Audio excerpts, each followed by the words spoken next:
Ibu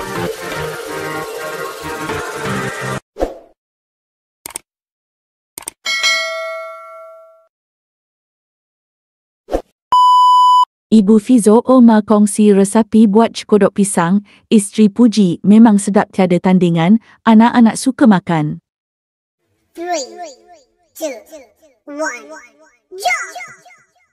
Bukan puku. Hari ni kita nak anak-anak request kodok pisang. Resepi Ma. Jom kita tengok. Taklah. Ini kedai pisang dia yang betul-betul masak. Apa tu Ma? Ni tepung koki. Yang ni campur sedap. Nak cepat tekan macam ni aja. Bagi soda sikit je. Gini aja.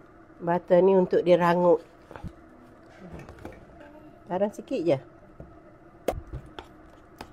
Agak-agak je. Bismillahirrahmanirrahim. Dia rangup. Ni kalau ada tak apa. Kalau tak ada pun tak apa. Gula ni sikit aja. Rasa lemak kan. Dia malah letak sikit aja. Dalam satu sudu je. Ni. Pakai tangan kan. Mak buat macam ni. Bismillahirrahmanirrahim. Kan? Tak mekat.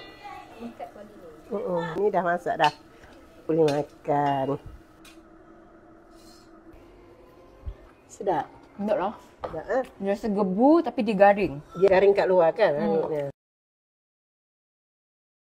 Thank you for watching.